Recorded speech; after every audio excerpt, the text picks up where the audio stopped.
ମୁଁ ପ୍ରଥମେ ବିଜୁ ଜନତା ଦଳର ରାଜ୍ୟ ସଭାପତି ବିରୋଧୀ ଦଳ ନେତା ପୂର୍ବତନ ମୁଖ୍ୟମନ୍ତ୍ରୀ ଶ୍ରୀଯୁକ୍ତ ନବୀନ ପଟ୍ଟନାୟକଙ୍କୁ ଧନ୍ୟବାଦ ଏବଂ କୃତଜ୍ଞତା ଜଣାଇବି। ସଭାପତି ନିର୍ବାଚିତ ହେଲା ପରେ ଆଜି ସାଂଗଠନିକ ପୁନର୍ବିନ୍ୟାସ କରିଛନ୍ତି ବିଜୁ ଜନତା ଦଳ ରାଜ୍ୟସ୍ତରୀୟ ଏବଂ ସବୁଠାରୁ ଗୁରୁତ୍ୱପୂର୍ଣ୍ଣ 25 ବର୍ଷ ପରେ ରାଜନୈତିକ ବେପାର କମିଟିର ପୁନର୍ଗଠନ କରିଛନ୍ତି ଏବଂ ତାର ସେ ନିଜେ ଅଧ୍ୟକ୍ଷ ଅଛନ୍ତି ଏବଂ ରାଜନୈତିକ କମିଟି ବିଭିନ୍ନ ଦଳର କାର୍ଯ୍ୟକ୍ରମ ବିଭିନ୍ନ ସାଂଗଠନିକ ବ୍ୟବସ୍ଥା ସମ୍पर्कରେ ବିଭିନ୍ନ ସମୟରେ ସଭାପତିଙ୍କୁ ମାର୍ଗଦର୍ଶନ କରିବ। ଆମର ବିଜୁ ଜନତା ସଭାପତି ଆମର ବରେଣ୍ୟ ନେତା ବିଜୁ ଜନତା ଦଳର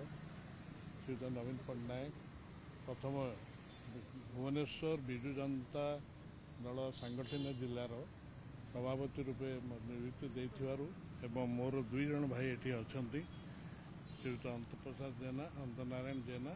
ମାନ୍ୟବର ବିଧାୟକ ମଧ୍ୟ ଏବଂ ଶ୍ରୀଯୁକ୍ତ ସୁଶାନ୍ତ ରାଉତ ମାନ୍ୟବର ବିଧାୟକ ଉତ୍ତର ଆମେ 3 ଜଣ ଭେଟି ତାଙ୍କୁ କୃତଜ୍ଞତା ଜଣାଇଥିଲୁ ଏବଂ ଆମର 3 ଜଣଙ୍କର ଗୋଟିଏ ସ୍ୱର ଥିଲା ସେ 2 ଜଣଙ୍କର ସମର୍ଥନରେ ଏବଂ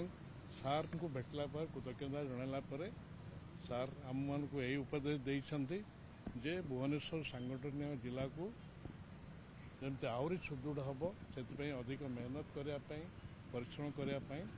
ଏବଂ ଦଳର ଯେଉଁ ଆଭିମୁଖ୍ୟ ରହିଛି ଯେହେତୁ ଆମେ ବିରୋଧୀ ଦଳ ଭୂମିକାରେ ରହିଛୁ ତେଣୁ ଆମେ ଯେହେତୁ ଲୋକଙ୍କର ସ୍ୱାର୍ଥ ପାଇଁ ବିଜୁ ଜନତା ଦଳ ଅଙ୍ଗୀକାରବଦ୍ଧ ଯେଉଁଠାରେ ଓଡ଼ିଶାର ସ୍ୱାର୍ଥ ଏବଂ ଲୋକଙ୍କର ସ୍ୱାର୍ଥ ବ୍ୟାହତ ହେବ ବିଶେଷ କରି ଭୁବନେଶ୍ୱରବାସୀଙ୍କର ମଧ୍ୟ ରାଜଧାନୀ ଭୁବନେଶ୍ୱର ବ୍ୟାହତ ହେବ ଆମେ 3 ଜଣ ଯାକ ନିଶ୍ଚିତ ଭାବେ ସେଥିରେ ହସ୍ତକ୍ଷେପ କରିବୁ ଏବଂ ନ୍ୟାୟ ଯେମିତି ନ୍ୟାୟସଙ୍ଗତ ହେବ ତାହା ମଧ୍ୟ ଦେଖିବୁ।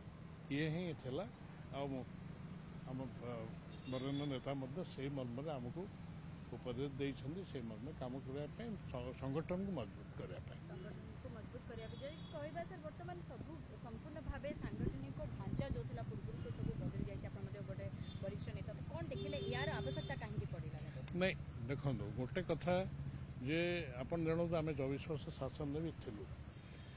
ଏଠି ଏଇ ଯେଉଁ ଆବଶ୍ୟକତା ଏ ପଡ଼ିଲା ଗୋଟିଏ କଥା ମୁଁ ଯଦି ମୋତେ ପଚାରେ ବ୍ୟକ୍ତିଗତ ଭାବରେ ନିଶ୍ଚିତ ଭାବରେ ସମସ୍ତଙ୍କୁ ନେଇକି ଯିବା ଦଳ ବରିଷ୍ଠ ନେତାମାନଙ୍କୁ ଦେଖନ୍ତୁ ଆପଣ ଯେଉଁ ସେଲ୍ ଗୁଡ଼ିକ ରହିଛି ସେଥିରେ ବରିଷ୍ଠ ନେତାମାନଙ୍କୁ କନଭେନର କରାଯାଇଛି ଏବଂ ତାଙ୍କୁ ମଧ୍ୟ ସେହି ପଦପଦବୀ ମଧ୍ୟ ତାଙ୍କୁ ପାର କରିଛନ୍ତି। ଯେଉଁ ଗୋଟେ ଷ୍ଟେଟ୍ ଏକ୍ଜିକ୍ୟୁଟିଭରେ ରହିଛନ୍ତି ଯେଉଁ 8 ଜଣ ସିନିୟର ଭାଇସ୍ ପ୍ରେସିଡେଣ୍ଟ 7 ଜଣ vice president senior party general secretary ପ୍ରାୟ ସବୁ ମାନେ ବରିଷ୍ଠ ମଧ୍ୟବୟସ୍କଠୁ ମଧ୍ୟବରିଷ୍ଠ ଏବଂ ଅନ୍ୟମାନେ ବି ସମସ୍ତଙ୍କୁ ଯେଉଁମାନେ ବି ଯୁବପିଢ଼ି ବି ସେମାନେ ବି ଆସିଛନ୍ତି ସେମାନେ ବି ସ୍ଥାନ ପାଇଛନ୍ତି ଏବଂ ନିଶ୍ଚିତ ଭାବରେ ସମସ୍ତଙ୍କୁ ନେଇ ଚାଲିବା ପାଇଁ ଆମର ନେତା ବରେଣ୍ୟ ନେତା ନବୀନ ବାବୁ ଉଦ୍ୟମ କରିଛନ୍ତି ଏବଂ ମୋର ଆଶା ଇଏ ଦଳ ସମସ୍ତଙ୍କ ପକ୍ଷରେ ଗ୍ରହଣୀୟ ହେବ ମୋର ଆଶା। ଏଇ ପଲିଟିକାଲ ଆଫେୟାର୍ସ କମିଟି ତ ଦଳ ଗଠନ 1997 ମସିହାଠୁ ଥିଲା ସେତେବେଳେ ଥିଲା ଅନ୍ୟମାନେ ବି ଥିଲେ ରାଜନୈତିକ ବ୍ୟାପାର କମିଟି ଦଳର ଥିଲା ଆଗରୁ ମଝିରେ ସେ ବିଷୟରେ ସେଇ ଯେଉଁ ମଝି ପିରିୟଡ଼ଟା ଆପଣ କହୁଛନ୍ତି କ'ଣ ଆବଶ୍ୟକତା ପଡ଼ିଲା ଦେଖନ୍ତୁ ଯେତେ ଆପଣ ଗୋଟେ ରାଜନୈତିକ ଦଳ ଯେତେ ଆଭ୍ୟନ୍ତରୀଣ ଗଣତନ୍ତ୍ର ରହିବ ସିଏ ଭଲ ଏବଂ ନିଶ୍ଚିତ ଭାବେ ସମସ୍ତଙ୍କର ମତ କ'ଣ ଦେଖନ୍ତୁ ମତାନ୍ତର ମତୈକ ବି ରହିଛି ତେଣୁ ଯଦି ସେଇ ଜିନିଷ ଯଦି ବ୍ରଡର ଫ୍ରେମୱାର୍କରେ ହେଇପାରିଲା ଅଧିକ ଆଲୋଚନା ପାଇଁ ଅଧିକା ପଏଣ୍ଟ ଆସିପାରିଲା ଭଲ କଥା ଏତେ ଅସୁବିଧା କ'ଣ